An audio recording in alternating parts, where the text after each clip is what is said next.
তো সকালবেলা চলে গেছি কোথায় বলো তো, পুকুরে চলে গেছি। তোমার পুকুরে শাক তুলতে চলে গেছি। ওই যে তোমার কচুর শাক তুলবো, আর তোমার ওই যে হ্যাংচা শাক আছে না, তো ওগুলো তুলে আমি নিয়ে আসবো বাড়িতে। তো আজকে আমি সকালে কাজকর্মগুলো আর শেয়ার করলাম না, তো এখান থেকে আমি ব্লগটা শুরু করেছি, তোমরা একটু দেখতে থাকো। হ্যালো বন্ধুরা, কেমন আছো তোমরা? আশা করছি সবাই সুস্থ আছো, ভালো আছো। আমিও ভালো আছি। আজকের ব্লগটা এই যে সকালে হাতে ব্রাশ দিয়ে শুরু করলাম। তো সবাই আমার ব্লগটা দেখতে থাকো, সঙ্গে থাকো। সকালের কাজ হয়ে গেছে সব কিছু, শুধু এখন স্নান করে পুজো দেবো। পুজো দেওয়ার পরে খাওয়া দাওয়া করে তারপর দেখা হচ্ছে আবার। চলো তাহলে পরে দেখা হচ্ছে, সঙ্গে থাকো। তারপরে ওখান থেকে তোমার মুখ টুক ধুয়ে খাওয়া দাওয়া হয়ে যাওয়ার পরে মেয়েকে আমি স্কুলে যাওয়ার জন্য স্কুলের ড্রেস পরে দিয়ে চুলটা বেঁধে দেবো। ওই স্কুলে আজকে একটু যেতে চাইছিল না, বাহানা করছিল যে মা আজকে আমি যাব না। প্রত্যেক দিনই সেটা বলে, কিন্তু সেই ভেবে যে বাচ্চাকে বাড়িতে রেখে দেবো সেটা তো হবে না, তাহলে পড়াশোনায় শিখবে না বাচ্চা। তো এই যে এখন মা আর মেয়ে মিলে চলে গেলাম স্কুলে রাখতে। বেশি দূরে না, স্কুল খুব কাছেই। স্কুল থেকে ঘুরে এসে আমি চলে আসলাম একদম ঘরে বিছানাটি করতে। বিছানা তো ঠিকঠাক আছেই মোটামুটি, শুধু এই যে কাপড়গুলো না এলোমেলো হয়ে পড়ে আছে। তো ভাবলাম যে না, কাপড়গুলো আগে গুছিয়ে নিই, তারপরে অন্য কাজে হাত দেবো। তো ওইদিকে সকালের কাজকর্ম যত কিছু ছিল সব কিছু হয়ে গেছে, খাওয়া দাওয়া কমপ্লিট, সব কিছুই কমপ্লিট মোটামুটি। তো এখন রান্না বাকি আছে শুধু দুপুরে। তো আমি ওদিকে স্নান টান করবো, করার পরে তোমাদের সাথে আবারও দেখা হবে। তো দেখো, বাবাদের বাড়ি থেকে এসে না এই যে কাপড়গুলো না গোছানো হয়নি, তো এই কাপড়গুলোই আমি আর কি গুছিয়ে রাখছি, আর বিছানাটাকে একটু হালকা করে ঝাড় দিয়ে দেবো। মাটির বাড়ি বুঝতে তো পারছো, উপর থেকে না মাটিগুলো ঝুড়ি ঝুড়িভাবে পড়ে একটু একটু করে। তো দেখো কত ধুলা উঠছে, তো এটাই হয় আর কি। তো আমার মেয়ে তো এখন সেরকমভাবে বড় হয়নি, তো যখন তখন বিছানাতে উঠে যায়, ওই জন্য একটু ধুলাটার মানে পরিমাণটা বেশি। আর বুঝতে পারছো না, আমাদের হচ্ছে মাটির বাড়ি, তো ধুলা সব দিকেই ধুলা। আর তোমার এই যে হাঁসের বাচ্চাগুলো নিয়ে এসছে গো, তোমাদের তো দেখাতে আমি ভুলে গেছিলাম। তো এগুলো মা নিয়ে এসছে কালকে বাজার থেকে।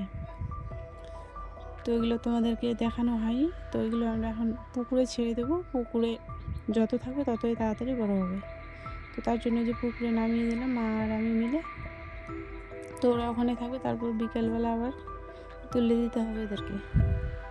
তো চলো তোমরা সবাই একটু ভিডিওটা দেখো। ভিডিওটা যদি ভালো লাগে তো আমার চ্যানেলটাকে সাবস্ক্রাইব করে একটা লাইক দিয়ে দিও, তাহলে ভিডিও বানানোর প্রতি আগ্রহটা আরও বেড়ে যাবে। তারপর এই দিকে তোমার অনেকক্ষণ থাকার পরে হাঁসগুলো উঠে গেছে। উঠে যাওয়ার পরে ওদেরকে এখন ঢেকে দেবো, না হলে আবার বেশিক্ষণ না জলে থাকলে মানে ভিজে ভিজে যাবে শরীরগুলো শুকাবে না তাড়াতাড়ি। তার জন্য ওদেরকে উঠে দিয়ে, তো ওই যে দুটা বাচ্চা একটু দৌড়ে চলে গেছিলো ওইদিকে, তো ওদেরকেও আমি ঢুকিয়ে দিলাম। তারপরে এইদিকে তোমার একটু কুল মাখা করছি খাওয়ার জন্য। তো কুল মাখাটা আমি করছি না, করছে একটা বোন হবে পাশের বাড়ির, তো তার জন্য সে করছে। কিছু দেয়নি এখানে, শুধু লঙ্কার গুঁড়ো দিয়েছি, লবণ, জিরে বাটা দিয়েছি। আর তো বাবাদের বাড়ি থেকে এসেছি তোমার 10টার দিকে। আসার পরে এখন স্নান করলাম, কিছু কাপড় ধুয়ে দেওয়ার ছিল, তো ওগুলো আমি একটু কেটে দিলাম। দেওয়ার পরে এখন আমি রান্নাঘরে এসেছি, একটু রান্নাবান্না করতে হবে। চলো বন্ধুরা, রান্নাটা আমি করে নিই, তারপরে তোমাদের সাথে আবারও পরে দেখা হবে। তো এদিকে রান্নাটা আমি চাপিয়ে দেবো, অনেক বেলা হয়ে গেছে তার জন্য। তো এই যে চালটাকে আমি ধুয়ে নিলাম, ধুয়ে নেওয়ার পরে উনুনে বসিয়ে দেবো। তারপর জানো তো আজকে আমি ওই যে বললাম না যে কচুর শাক রান্না করবো, তো আজকে অনেক দিন পর কচুর শাক খাবো। অনেক দিন হয়ে গেছে খাইনি, আগের বছর মনে করো আগের বছরই খেয়েছি, এবার আর খাওয়া হয়নি।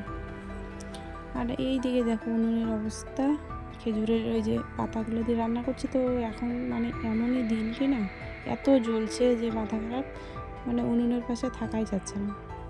আর এদিকে আমি কচুর শাকগুলো বেছে নেব, মানে কেটে নেব সবজিগুলো।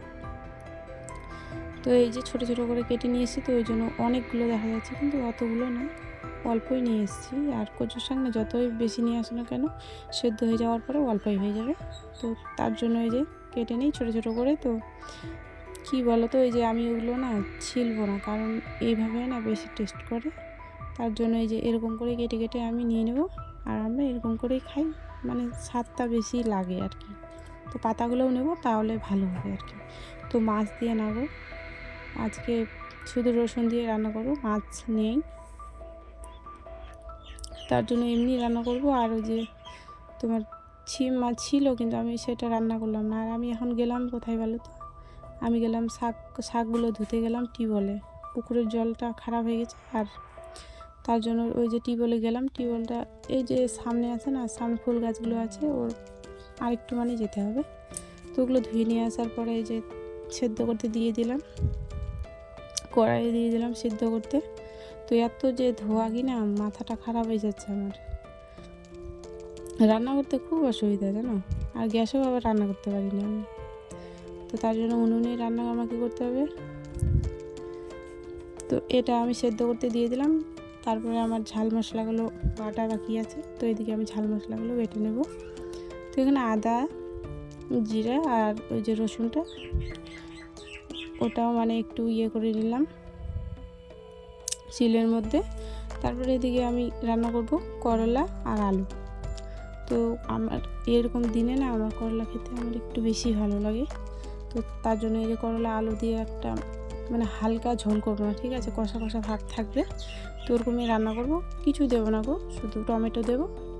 আর ওই যে লঙ্কা বেটে দিয়ে দিয়েছি, লবণ হলুদ, মানে সাধারণ আর কি, সেরকমভাবে রান্না করব না। তো ডেলি যেরকম রান্না করি সেরকমই রান্না করব। লবণ হলুদ যা ছিল সব কিছুই দিয়ে দিলাম। দিয়ে দেওয়ার পরে আমি জল দিয়ে ঢাকা দেবো। তো আমরা তো জানো তো গ্রামের মানুষ কত আর ভালো খাবো, তো আমরা এরকমই রান্না করে খাই। ঝালটা আমরা একটু বেশি খাই। কাঁচা লঙ্কা তো আমার একদম পছন্দ না, আমার শুকনো লঙ্কাটাই বেশ ভালো লাগে। শুকনো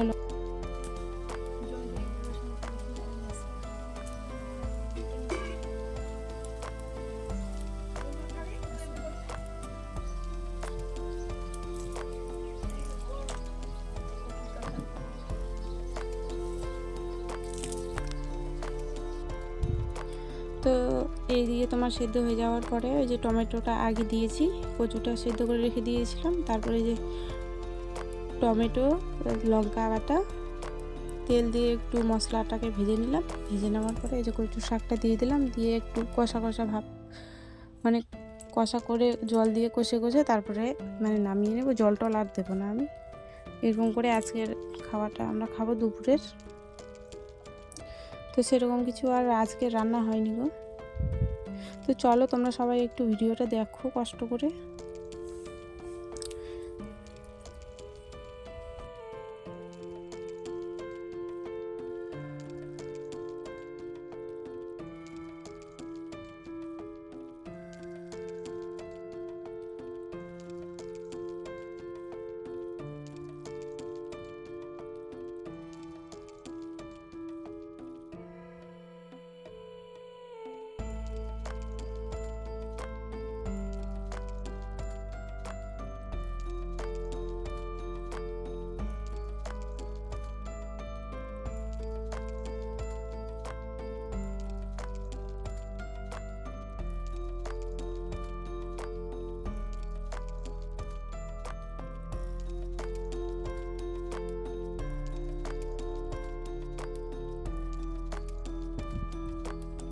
এদিকে তোমার দেখো তরকারির কালারটা কেমন হয়েছে।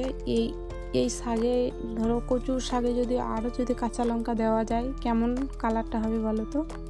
আমি কিন্তু শুকনো লঙ্কা দিয়েছি, তবু কালারটা কিছুতেই আনতে পারছি না। আজকে জানি না কেন এরকম হলো তরকারিটা, কারণ আজকে দুপুরে না প্রচণ্ড গরমের, আর যেইভাবে আগুনের তাপটা যে উঠছে কি না রান্নাঘরে, আগুনের তাপটা মানে আমি সহ্য করতে পারছি না। তো রান্নাটাতে আমি একটুও মন দিতে পারলাম না, তার জন্য হয়তো এরকম হলো রান্নাটা।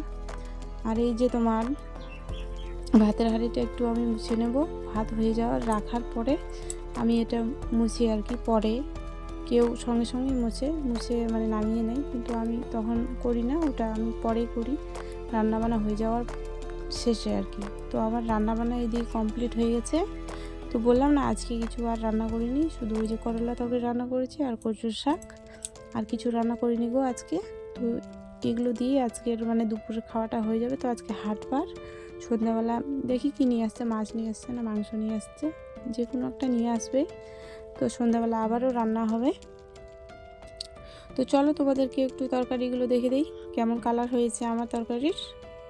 তো চলো দেখো, আর কমেন্টে জানিও কেমন হয়েছে ভিডিওটা, অবশ্যই কমেন্ট করে জানাবে। হ্যাঁ, এই যে এটা হচ্ছে কচুর শাক, আর ওইদিকে আছে তোমার করলা তরকারিটা। তো কালারটা বলো কেমন হয়েছে। তো এই যে কষা কষা করেই রেখেছি।